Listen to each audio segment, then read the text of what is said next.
Let's imagine for a moment that you don't want to spend a ton of cash on any of the fancy fitness wearables that we looked at in the last video.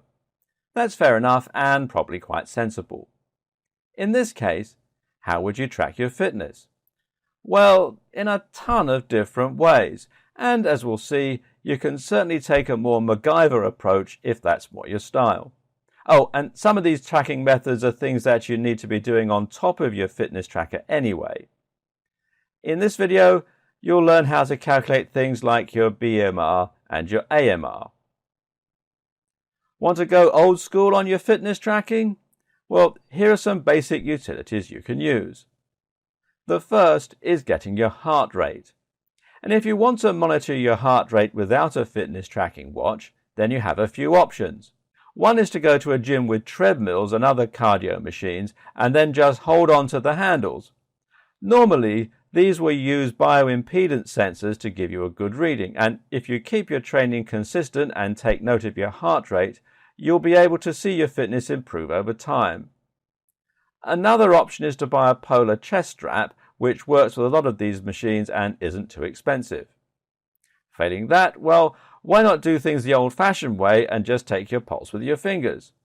To do this, just take your fingers and place them on the inside of your wrist right below your thumb. Count how many beats you can feel in 30 seconds, using a timer, and then double the result to get your BPM. Of course, if you're pushed for time, you can go for 20 seconds and then multiply it by 3, but the more you count yourself, the more accurate the reading is going to be. To measure your resting heart rate, just take your pulse first thing in the morning. This gives you a good indicator of your overall cardio health.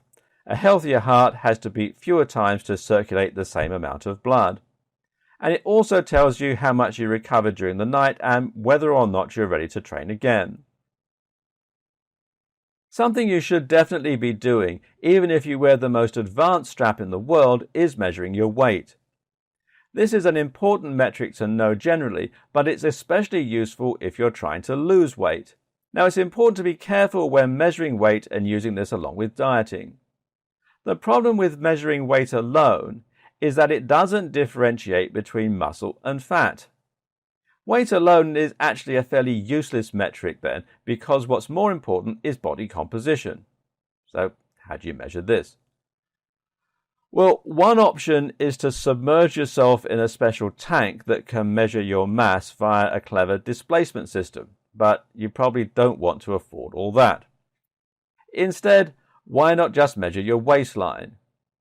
If you're looking to lose weight, then no doubt this is basically what you're trying to affect, and it will offer a much more useful number to base your training on. We said that you needed to know your weight for general purposes too, though, and this is a good example of that.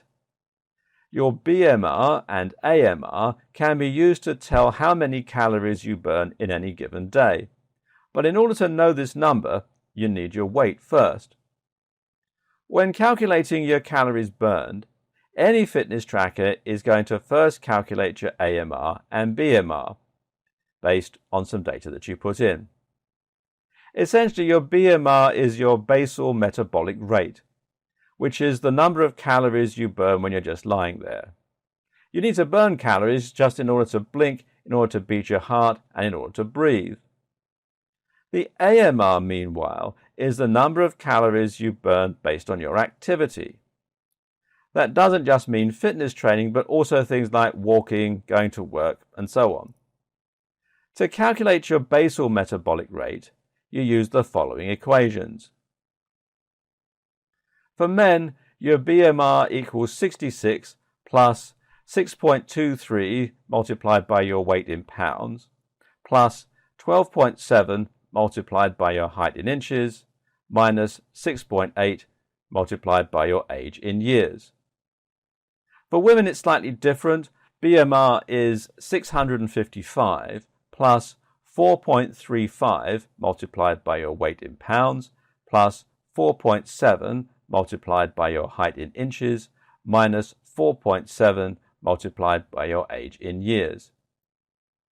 To turn this into your AMR, you multiply that amount by 1.2 if you're sedentary, that means you get little or no exercise, 1.375 if you're lightly active, in other words, you exercise 1 to 3 times a week, 1.55 if you're moderately active, in other words, your exercise or work is about average, 1.725 if you're very active, in other words, you train hard for 6 or 7 days a week, and 1.9 if you're highly active, for example, if you're a physical laborer or a professional athlete.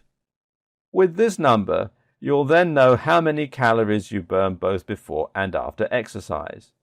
This is useful as it lets you know roughly how many calories you consume before you're likely to start gaining weight. Moreover, it's important to keep this in mind when reading how many calories you burned. Why? Because that exercise you're doing is only accounting for a small proportion of the extra calories. Saying you burn 200 calories in an hour is less impressive when you realize that you normally burn at least 83 calories in an hour anyway. Want to measure your strength?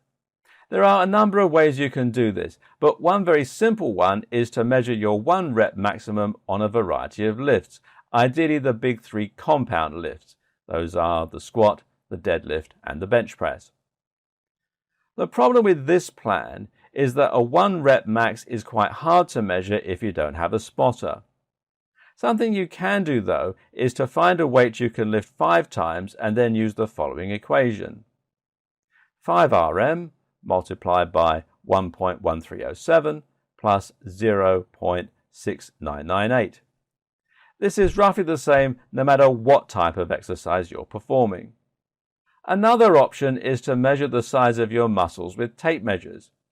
This is something that professional bodybuilders do a lot, and it's a great way to see if you're gaining size in specific areas. Of course, muscle size does not correlate precisely with muscle strength for a variety of reasons, and once again, there's no way to differentiate between fat here.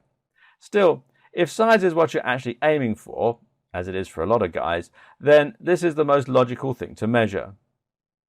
That said, another way to measure your aesthetics is quite simply to take a look in the mirror. As long as you're able to be objective, this is the easiest way to see where you still have fat clinging on, which muscles are looking the biggest or the most defined, and where you can improve. Take photos as you train and compare them with how you look in the mirror, and make sure that you think about what it is that you're doing that's causing the positive results or lack thereof. One of the best tools you can possibly use to measure your fitness and to track your performance, though, is a good old-fashioned pad of paper and a pen. What can you monitor with this? Well, that all depends on what you're trying to measure. One particularly good example, though, would be just to write down how you feel each morning on a scale of 1 to 10. From there, you can start tracking what you're eating, how you're training, what time you're going to go to bed, and so on, and then look for correlations. You might be able to find, for instance, that you feel bad on the days when you have too much caffeine or on the days when you eat bread. Maybe you have a gluten intolerance. The point is that by keeping tabs on how you feel and what you're doing, you might be able to identify correlations that offer useful insights and help you improve your health.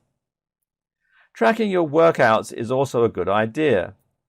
Keep tabs on precisely what amounts you're lifting and how, where you're running, and so on. And this way, you can then compare that data to your stats and see whether all the hard work is really paying off. There's also a ton of social networks that allow you to do this on a more public forum, and here you can also benefit from some of the social benefits that something like Fitbit offers. For instance, BodySpace is a great site from bodybuilding.com where you can share your progress, your goals, and your pictures and get motivation and feedback from the community. And you can find out more at bodyspace.bodybuilding.com. One more tip is to visit your doctor regularly for health checks. There doesn't need to be anything wrong with you to see your GP. Just ask for a blood test and your blood pressure to be monitored, and you can keep tabs on your general fitness. If you have the money, then paying to see a physio occasionally can help you to avoid getting into bad posture habits and to prevent you picking up bad movement habits. All these things give you more information and an early warning of problems, which can make a massive difference to your health.